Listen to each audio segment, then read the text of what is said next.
बोलता जाहिल है बदनाम फिरद होती है, कुछ न कहने से बिछिन जाता है आज़ाज़ सुखन, जुल्म सहने से भी जालिम को मदद मिलती है।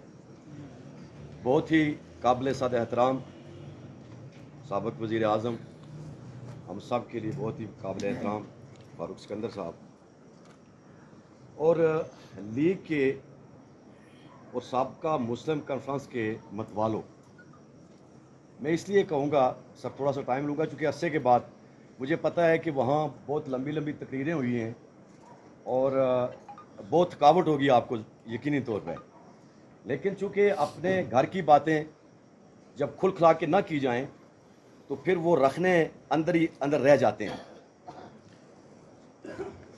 ये वो लोग हैं, ये तो यहाँ तो बिल्कुल जो कुर्ब जवार के लोग बैठे हुए मुझे नज़र आ रहे हैं। आज आपने वहाँ जो हमारा वो भी लीग का फंक्शन था, मैं एक एक जगह को जानता हूँ, भेड़ा टेढ़ा से लेके वो लोग बैठे हुए थे, यहाँ ये कुर्ब जवार के लोग बैठे हुए हैं। और ये माजी में मुस्लिम कॉन्फ्रेंस के जानसार सिपाहियों में से शुमार होता है इनका।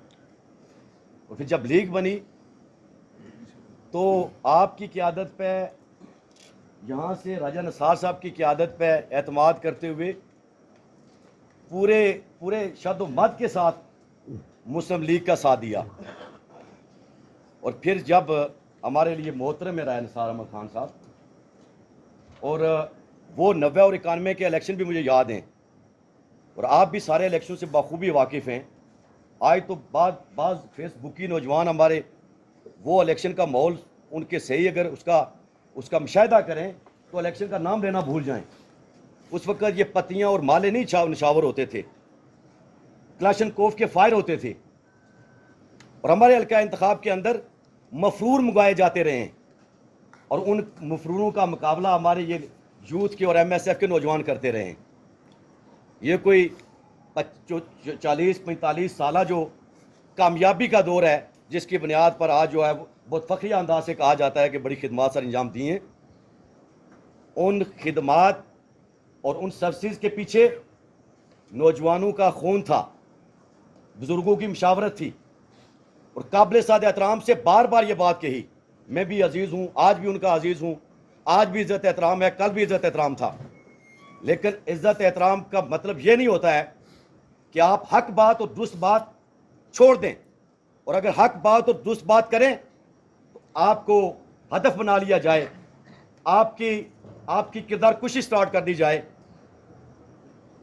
इन इंतखाबात में जब राय साहब ने इंतखाबी सियासत से दस्तबरदार होने का फैसला किया, दुरुस्त उन्होंने फैसला किया, उनसे हाथ जोड़ के गुजारिश की कि राय साहब 40 साल तक जो आपके सियासी रफ़काए कार हैं, आप उनके साथ बैठ के मशावरत करें और अपनी इस दिली ख्वाहिश का भी इजहार करें जो फितरी है, कोई गैर फितरी नहीं है। हर बाप के लिए बेटा उसके लिए जो है सब कुछ होता है और होना भी चाहिए। मुजफ्फराबाद में बैठ के ऐलान करते हैं, कोई एक सिंगल आदमी छोड़ दे जो हम सेकंड थर्ड लाइन के कारकुनान थे, कोई एक सिंगल हमारे बुजुर्गों में से ये वादार बशीर साहब सबसे ज़्यादा हम उम्र रसीदा है, मुझे और कोई ज़्यादा उम्र का कोई आदमी नज़र नहीं आ रहा है कि अपने लिहाज से बैठे हुए हैं। कोई सिंगल बुजुर्गों में से, हमारे बुजुर्गों में से कोई आदमी बता दे कि जिनसे उन्होंने तन्हाई में बैठ के संजीदगी से कहा हो कि मेरे भाइयों, आपने बड़ी मुश्किलों से इस सियासी नाव को किनारे लगाने के लिए अपनी सर्विसेज दी हैं, अब मैं ये फैसला करने जा रहा हूँ। उन्होंने ऐसा नहीं किया।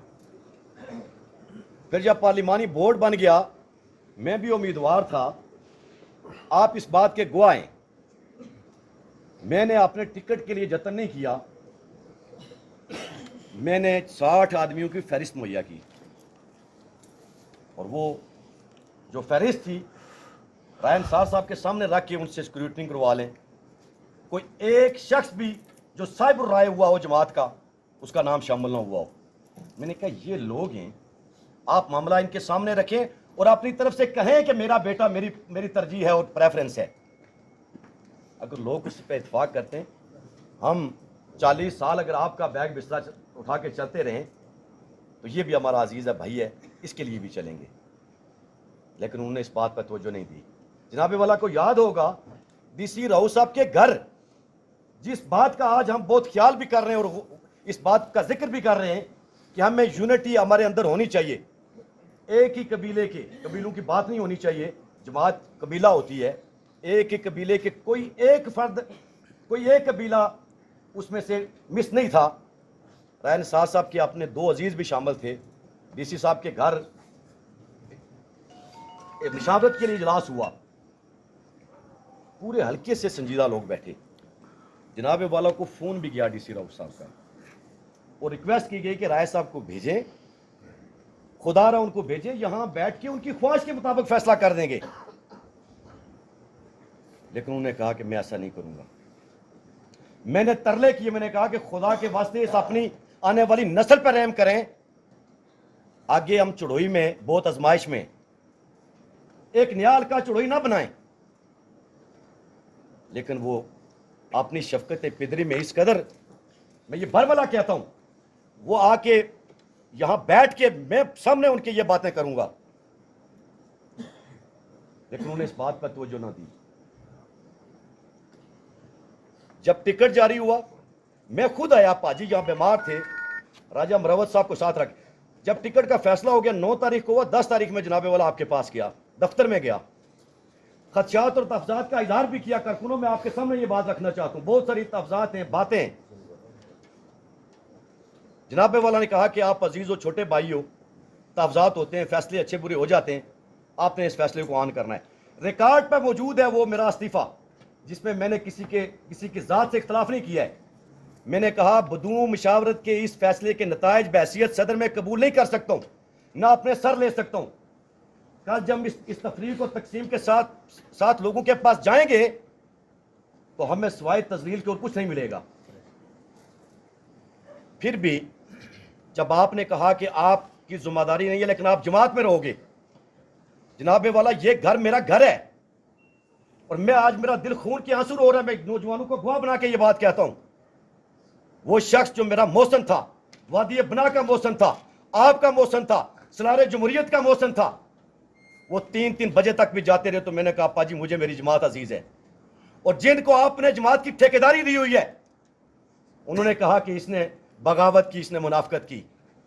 मेरे पास के राजा साहब, मैंने कहा राय साहब मैंने ये फैसला किया और मैं जबान दे के आया हूं जनाब फारूक हैदर को, और मेरा ईमान है कि मैं जिससे जबान करूं वो छोटा हो या बड़ा हो, उसकी पासदारी करनी चाहिए।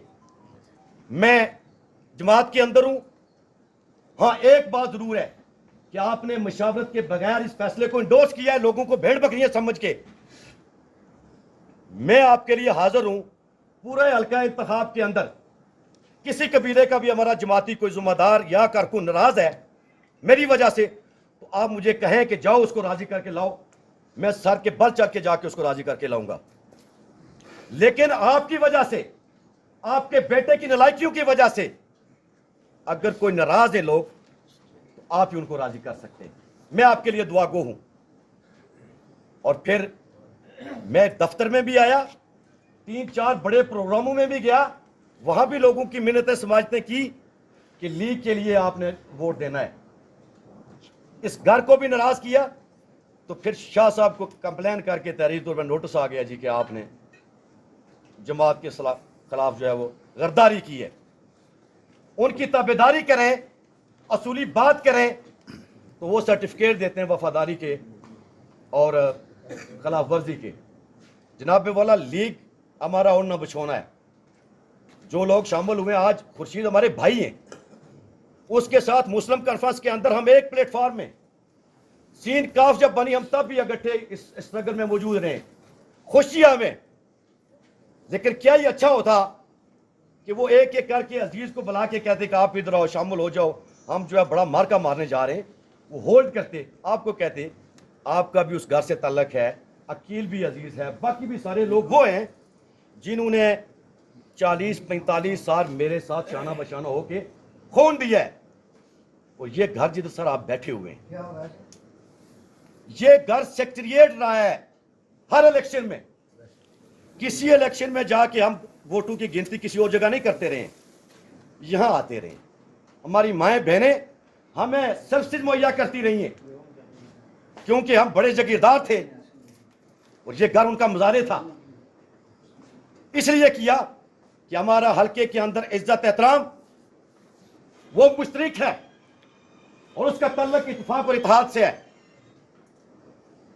और हमने सर्विसेज और कुर्बानियां दी, हल्के के नौजवानों ने, बड़ों ने इत्तेफाक और इत्तेहाद की खातिर। तो जवाब में जिद करके एक बात का फैसला करवाया आप लोगों से, इंडोर्स करवाया फैसला, और फिर भी ऊपर से रवैये जब ये उन्होंने किया, सारा इल्जाम मुझ पर लगाया, तो मैंने प्रेस कॉन्फ्रेंस की, ऑन रिकॉर्ड है 18 अगस्त 2021 को, पूरे सियाक को सबाक के साथ।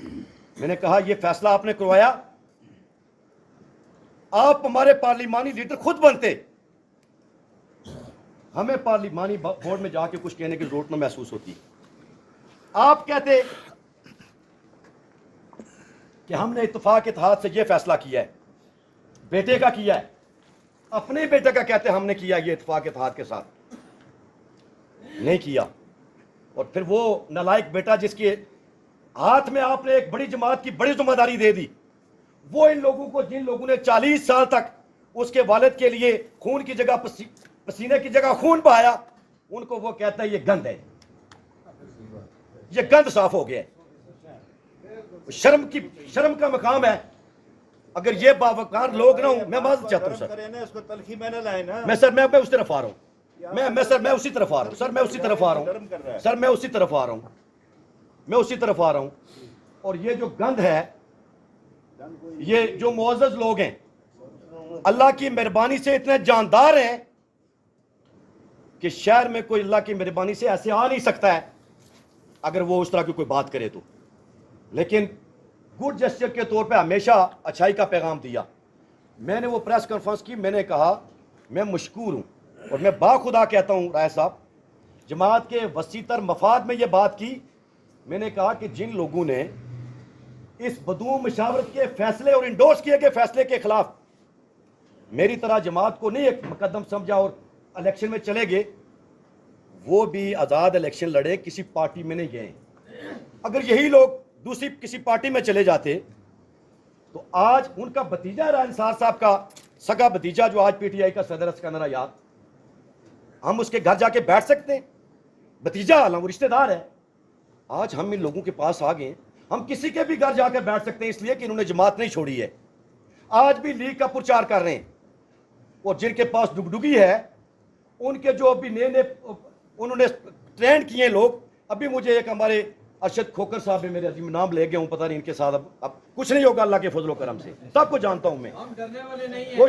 वो कह रहे थे कि हम, वो कह रहे थे, बड़ी बहुत तलब बात है, वो कह रहे थे कि नवाज शरीफ साहब की पोस्ट को अगर शेयर करूं, मैं मरियम नवाज साहिबा की पोस्ट को शेयर करूं या मुस्लिम लीग के हक में को कमेंट करूं, तो वो जत्था आ जाता है, ऊपर से कमेंट शुरू करना कर देता है जी कि आप कौन होते हो मुस्लिम लीग के बारे में कमेंट करने वाले।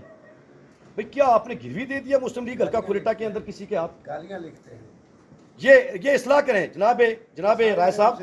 और सर क्योंकि आपकी रफाकत रही है, फारूक साहब आप भी, और बड़े भयानक मेरे कानून अल्फाज सुने हुए हैं, बड़े भयानक, कि यहाँ किसने क्या किया है और किसका क्या किरदार है।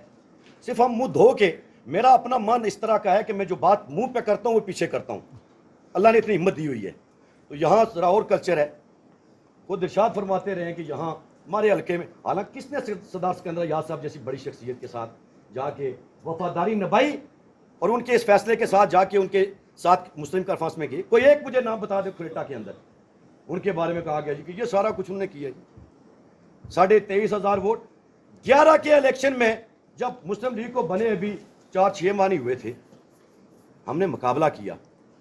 मान जाए कि आपके इस गलत फैसले को लोगों ने मुस्तरद कर दिया है, आए और मुस्लिम लीग के लिए फिर से इकट्ठे होके अगला लाएमर इख्तियार करें। आप हमारे बुजुर्ग हैं, उनका बेटा हमारा अजीज है, हम इकट्ठे चलना चाहते हैं, इज्जत एहतराम के साथ चलना चाहते हैं, जमात को मजबूत करना चाहते हैं। इसके बगैर किसी का सर्वाइवल नहीं है। हम सब का सर्वाइवल इत्तेफाक और इत्तेहाद में है। और मैं डे फर्स्ट ये बात कह रहा हूं और ऑन रिकॉर्ड बात है। 2020 को आपको मैंने मकतूब लिखा था 1 साल पहले, जो 1 साल के बाद सारी बातें रिकॉर्ड पे आई हैं। 1 साल पहले मैंने जनाबे वाला आपको मेंशन करके भेजी थी कि हालात जिस तरफ जा रहे हैं मुस्लिम लीग का ये हशर होने वाला है। और राय साहब से भी गुजारिश की कि राय साहब, ये अभी इन्होंने प्रेस कॉन्फ्रेंस नहीं की थी, रेस्ट हाउस में हमारा इसी तरह का इजलास था, इसी तरह से मैंने बातें की। मैंने राय साहब आप बुजुर्ग हैं, खुदा रहा सब लोगों को अपना समझे। और राय साहब आप आए, मैं कब से इन्हें ये कह रहा हूं, ये शादाब साहब बैठे हुए हैं, ये कैसा सब, ये चेयरमैन महमूद साहब बैठे हुए, ये वो लोग हैं जिन्होंने अपने बाल बच्चों पे कम इन्वेस्ट किया और जमात पे ज्यादा किया है। तो इनको इनके जज्बात को खुदा रहा वो उनकी इस्लाह नहीं हो रही।